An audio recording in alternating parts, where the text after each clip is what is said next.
everybody? Welcome into Saw is War. My name is Dustin, and it is a great day to talk about wrestling because things, even for the last few weeks, things have been just at a pretty good spot for WWE, AEW, all around the wrestling world. It has been a lot of harmony, a lot of success, and there's some huge things that have gone on. It has been a little while since I have sat down and recorded anything. I was gone out of the country for a while on vacation with my family. Technological nightmare trying to get anything to work there. Came back and immediately got sick for about 8 days. So apologies for all the delays, but happy to be back here with so many things going on to talk about. If this is your first time watching, listening, anything like that, I appreciate it. I hope you enjoy it. There are a few huge things that happened this week, but I think the biggest thing is honestly the contract status of a few of WWE's top stars, and especially the rumors and contract everything surrounding Becky Lynch. So I'll get to that later. In the main point, I kind of want to just run through a few things that have happened and that stood out to me throughout the week first. So let's get into that. So Monday Night Raw, it kind of feels like there's a couple key stories and that's about it, that they're kind of really anchoring the show around, which is a smart move, but it tends to make a lot of the other stuff a little bit forgettable. Especially like after watching wrestling from two companies all week long, by the time you get to the end of the week, like, I'm starting to understand why they hit us with so many recaps throughout all of the shows on WWE. Is like, hey, there's a lot going on, so here's the key things that you need to know. So we'll start with what looks like it's going to be a triple threat type feud between Braun Breaker, Ricochet, and Ilya Dragunov, which is such an odd combination of people. It's such like a WWE 2K type matchup, but the three styles are probably going to blend together really well. And it's weird because they didn't really do a ton of Ilya Dragunov, Braun Breaker when they were both in NXT. Feels like they didn't really overlap a ton as far as like main stories went, but that's a great combination alone. And then you add in with how good Ricochet has looked over the last few months in particular, like, it really seems like there's going to be a lot of stuff to go around and a lot of things happening there. Obviously, it's probably going to be, in the end of the day, it's going to be, let's make Braun Breaker look good, because he seems to be, the next one up in terms of all of these call-ups. Although I do kind of prefer Ilya Dragunov for no other reason other than just there's something about Dragunov that I really enjoy watching. But I think the three of them are going to be a really good combo. Who knows how long this feud is going to go? Maybe it's just to clash at the castle. Maybe it's, building to something bigger at SummerSlam. But I'm really excited to see it. I think it's an interesting combination it's a unique combination that doesn't feel like slapping three people together like because nothing else is there for them, which I think is a hallmark of the previous regime running WWE, where you would get like a random 2-week feud or a 3-week feud where it was like, what are they even doing? So I think this is a really nice evolution from that, where everything seems to have a purpose, and yes, it's three kind of like seemingly unrelated and random people being thrown together, but it feels like there's more cohesion and more story there rather than just, needing to fill a couple TV slots and matches for, a couple weeks at a time. I think one of the other big stories is Gunther, King of the Ring, had a nice promo battle with Priest, and then Drew McIntyre as well. I really don't know what they're going to do with this Damian Priest Drew McIntyre Clash at the Castle match, because it kind of feels like that's a good spot for Drew to win in his home country and get that big moment. And then we get Gunther Drew at SummerSlam. I think that would be huge, but I don't know if it's time yet. Like, it feels like they're going to want Priest to hold it for a little bit longer. And, there's the CM Punk factor in all of this, where they're clearly building towards him and Drew. I don't think that's a match that needs the title. So I don't know. Like, I'm torn on what that's going to be. I'm really curious to see how this story continues to unfold, because I think that's going to say a lot about, what the SummerSlam card is going to be and what they're looking at for SummerSlam. So either way, I'm really enjoying how they're incorporating the King of the Ring win into these title shots, Queen of the Ring into the title shot as well, into the title picture. I think it's really smart. I think it's a better incentive, and it gives it a little bit more weight.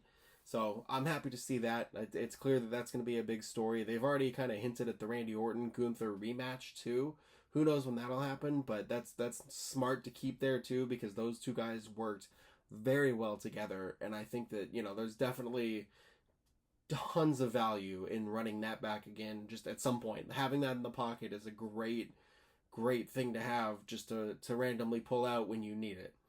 And lastly, before obviously the contract stuff, I'll get to that. I'll get to the main event of Raw later. The other big storyline I think going on right now is Chad Gable and his evolution and the effects that is having on the rest of the Alpha Academy, and kind of building towards, I think we can all see building towards that moment where Otis finally stands up to him, probably hits him with a power slam and a caterpillar or whatever, pops the crowd. Probably going to be like the biggest baby face in the company when that happens. Feels like everyone is so ready to cheer for him, just like they were ready to boo Gable, almost out of just respect and wanting to see Gable kind of like get that push and get taken to that next level.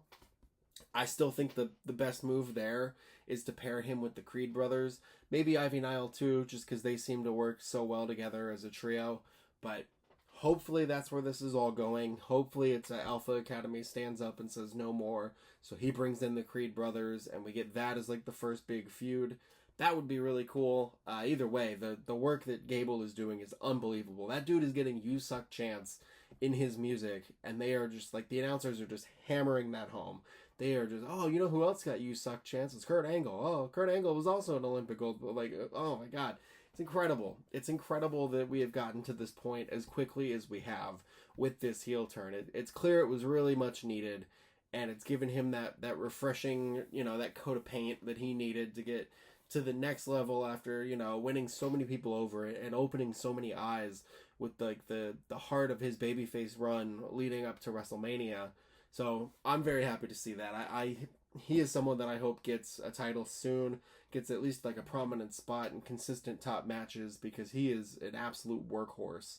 We will have more on him a little later in the contract discussions too. So that's it for Monday Night Raw. We've got NXT Tuesday next, which was highlighted by the big debut on NXT TV, the appearance of Sexy Red.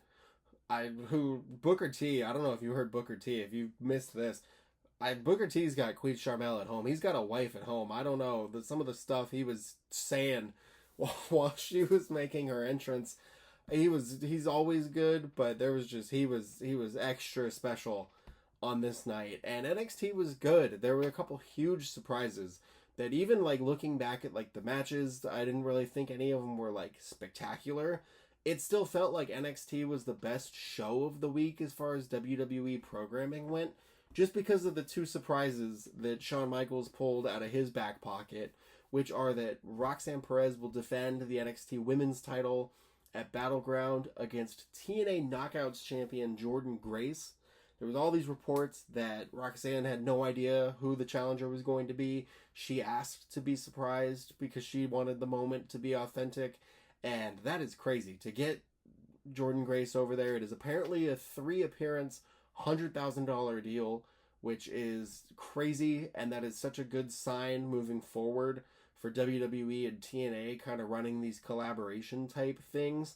There's a report that NXT in particular will have a presence at the next TNA show, and that's pretty smart. And it also sets up this interesting possibility where Jordynne Grace wins and beats Roxanne Perez, and then we get Roxanne Perez, Jordynne Grace 2 at the TNA show, and then after that you bring Roxanne back and she's like, oh man, I realized, I just have to dig deep if I want to defend this title.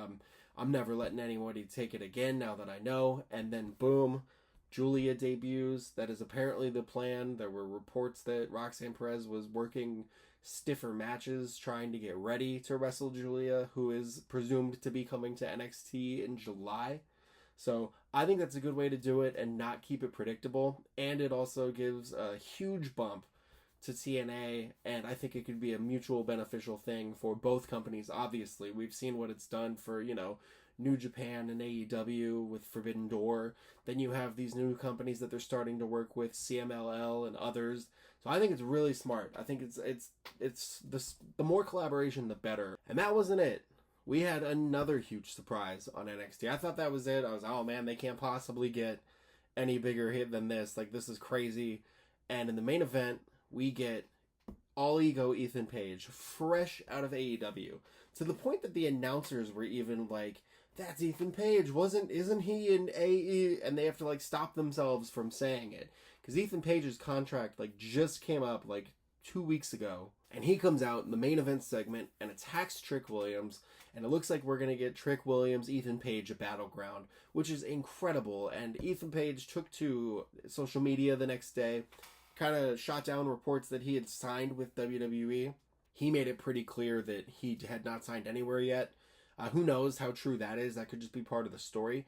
But it looks like we're getting Ethan Page, Trick Williams, and that is incredible. NXT, WWE is a great spot for Ethan Page. I think NXT in particular right now would be perfect. Like, he can easily be one of the top guys on that show. I was always kind of disappointed that he didn't get to do more on AEW and more consistently. I thought his Ring of Honor work was incredible as well. Like, it was a great spot for him to kind of like refine his character and work a bit more and kind of show what he can do a little more consistently. And so NXT, if he's a prominent figure on NXT moving forward, the sky is the limit, I think, for him. I was blown away that they would hit us with both of those surprises in one show the week before the go home show for the pay-per-view. Like, I was surprised that they pulled all of that out. It was an incredible thing, and it's an incredible thing that neither of those surprises were spoiled. Nowadays, it feels like everything is known beforehand, and they seemed to go to great lengths to prevent that from happening, and I think that's a really cool thing. I think the fact that it was such an authentic surprise both of the times is something that we do not get a lot anymore in the world of pro wrestling. So I think that made it even better, and I appreciate that we were able to get that. And lastly, for WWE this week on SmackDown, we had AJ Styles pull one straight out of the Mark Henry playbook, throw on a pastel suit, ask for some personal time to talk in the middle of the ring at the main event segment on SmackDown, and he delivers the fake retirement to lure out Cody Rhodes and ultimately betray him and lay him out, and we are off running with another level of heel AJ, Cody Rhodes, probably at Clash at the Castle, unless they wait and let Drew have that and then go to the next show, SummerSlam. I think it's a feud that can probably push to, like, can sustain until SummerSlam, I guess. I think AJ and Cody are two dudes that can carry a feud that long. I mean, we watched Cody carry 2 years of him and Roman Reigns, so we know we can do it.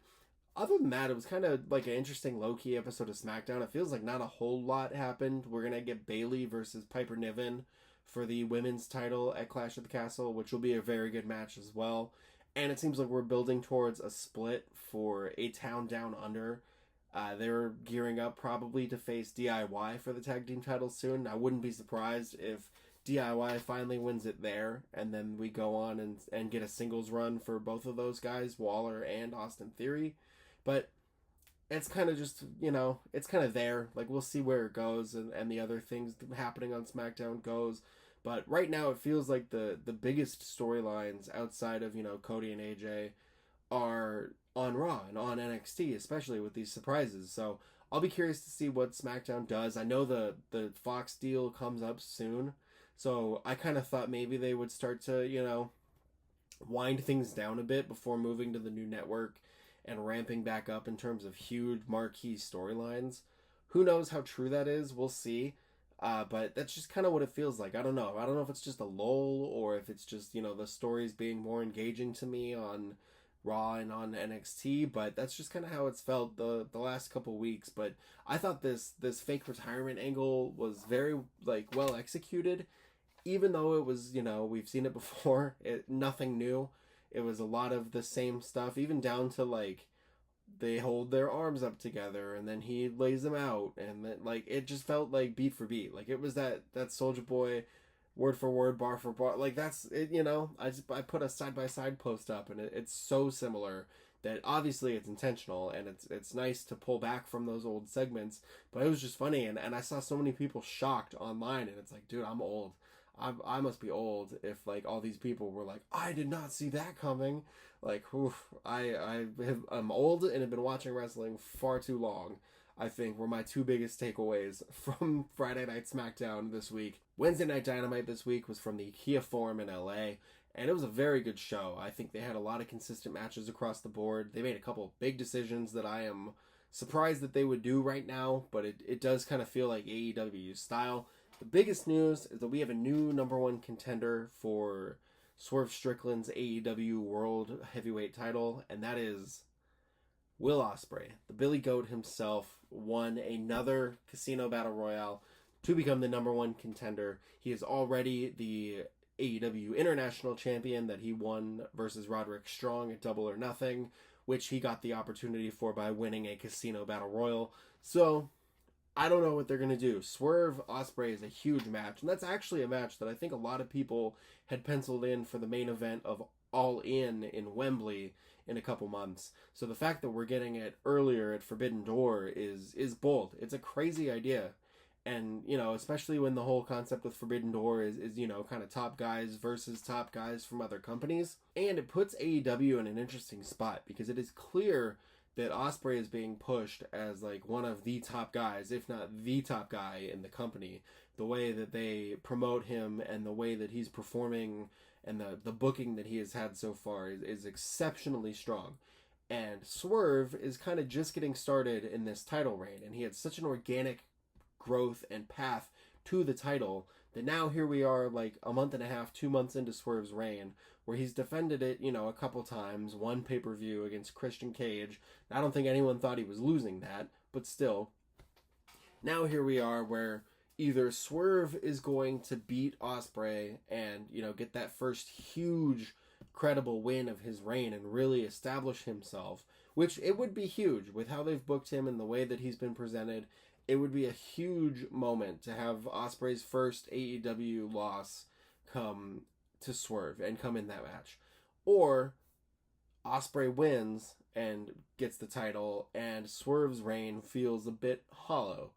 And, you know, I'm not saying I'd be disappointed if Ospreay wins. I wouldn't be disappointed if Swerve wins. Those are probably my two favorite people in AEW right now.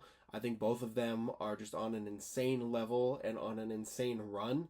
So I'm very happy to see them get this main event opportunity against each other. They talked about it on Swerve's podcast a couple weeks ago. Like, they talked about wanting to wrestle each other and how Ospreay kind of viewed Swerve as the guy because he's the champion right now. Their style has always been, oh, we've got these two guys, let's do this match right now. Like, they don't have the same WWE philosophy of, we'll tease it, tease it, tease it, tease it.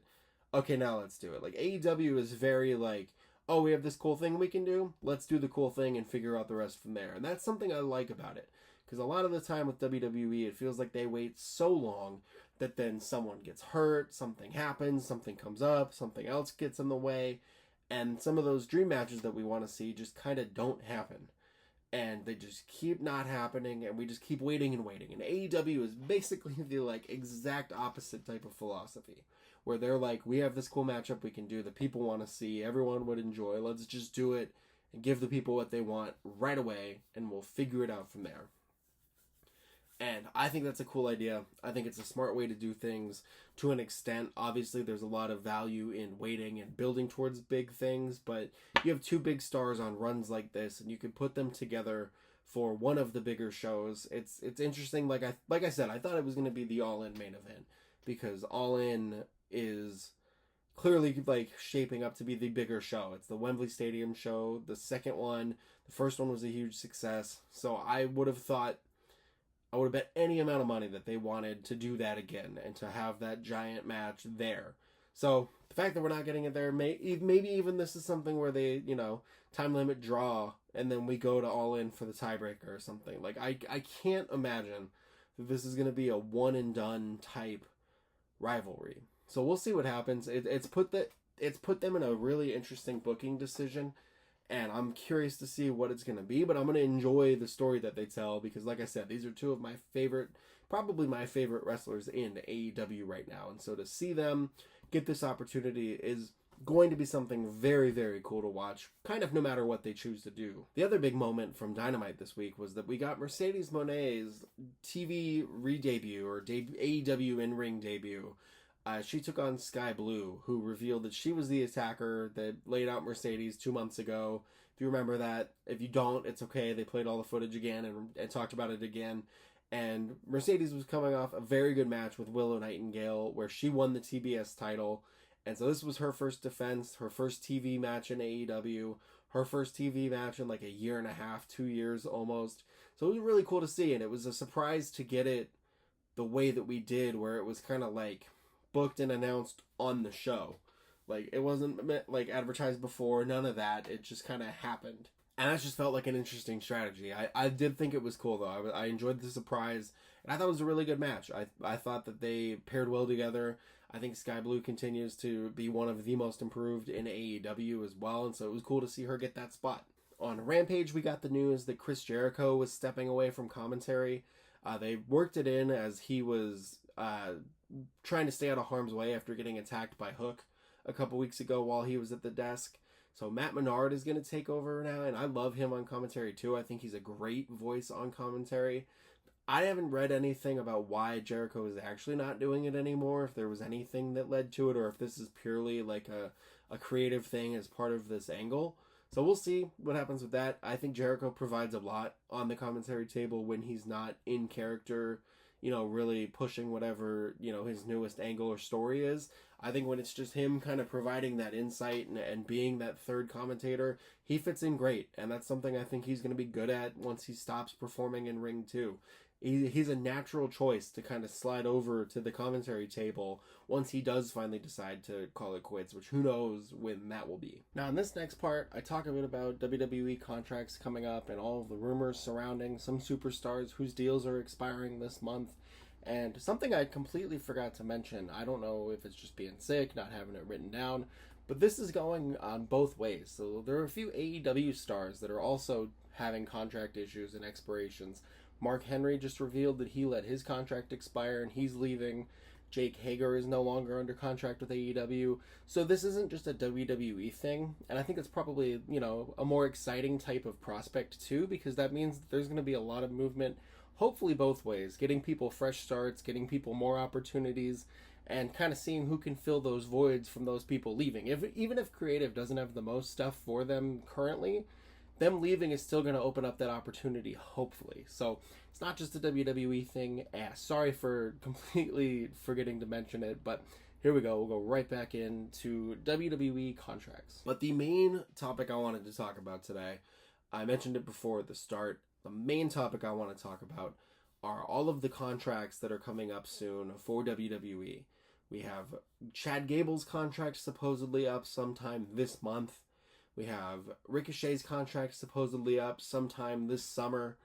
And the big story, the big news, Becky Lynch's contract expired June 1st at midnight.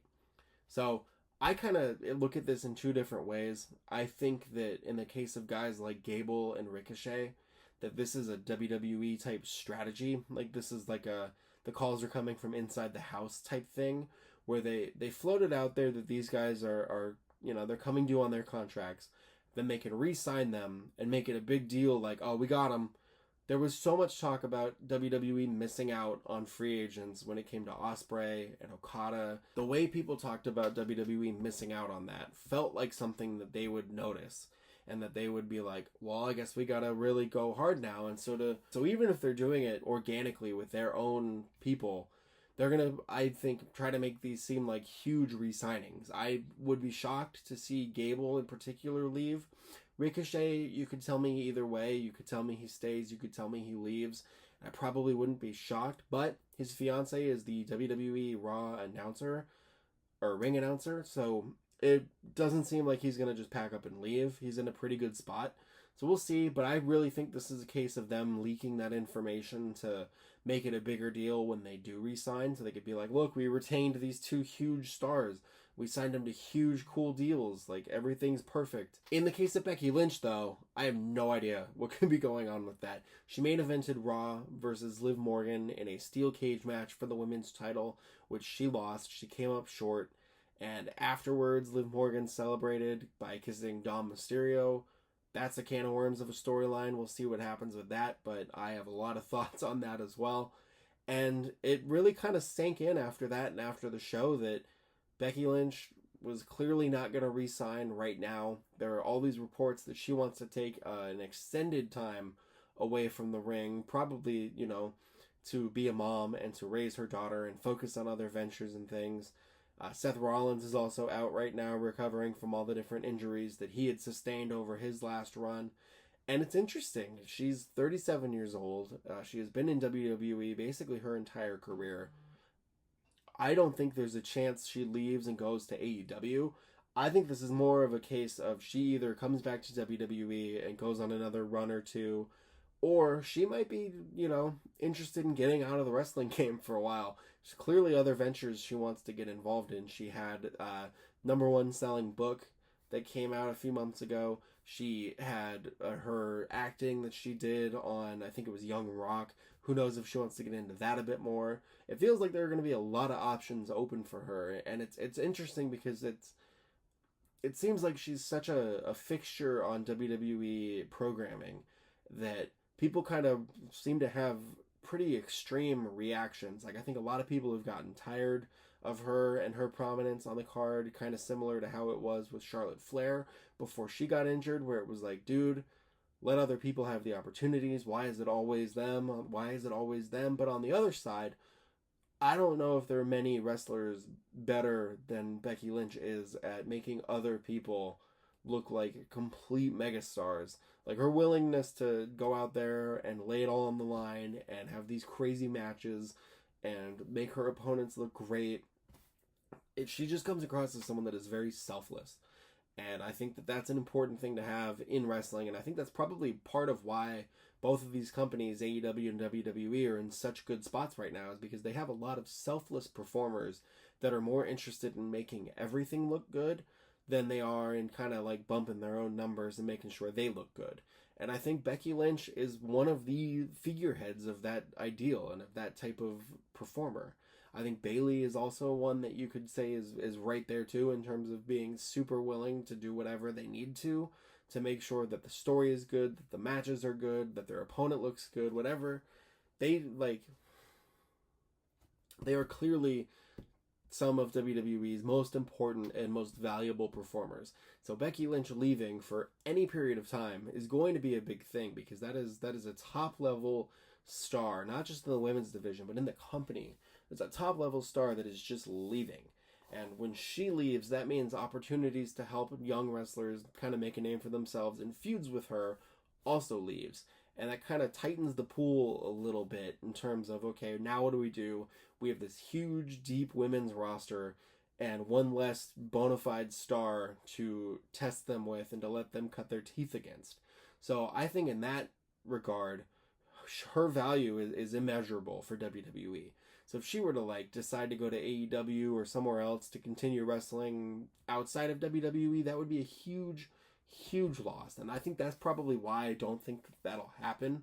I think it's more likely that she takes an extended time off and then, gets the itch to go perform again, maybe does one or two other things in the meantime, and then comes back and goes right back in. Or she starts working a shorter part-time schedule or something. Who knows? But I think there is no way that WWE would just be like, okay, that's been fun. It's cool. Well, thank you for everything. There's no way that they are not going to do everything they possibly can to make sure that she stays with them in any capacity, whatever it might be. So I don't know. That's what I think. I would be very curious to hear what anyone watching thinks in the comments, or if you would like to send an email, it is SaturdayAfternoonWrestling@gmail.com. I'll put it in the show description as well. Anyone that wants to get their thoughts off, has any thoughts about Becky Lynch's contract, any of the other expiring contracts that are coming up soon, and ultimately too, where you would like to see Becky Lynch end up. Are you someone who wants to see her go to AEW and have those matches with all of the young talent that they have over there? Do you want her to stay? Do you want her to try other ventures? I think it's really interesting. It's an interesting point for one of WWE's, top women ever to be at. It's an interesting crossroads to be at. And to end the show, I like to kind of run through some of the best matches of the week. So if you missed any of the shows or don't know what to watch or don't have time to catch up on everything, these are the matches that you should go out of your way to check out when you have the time before next week starts. So here are these really quick. Once again, thank you to everyone for watching, listening, anything like that. I appreciate anyone following along. We have Otis versus Bronson Reed on Monday Night Raw. We have Liv Morgan and Becky Lynch in a steel cage match on Monday Night Raw. We have the Casino Gauntlet match on AEW Dynamite. I have Penta versus Takeshita on Rampage. Rey Fenix versus Isaiah Cassidy on Rampage. And Will Ospreay versus Kyle O'Reilly for the International Championship on AEW Collision.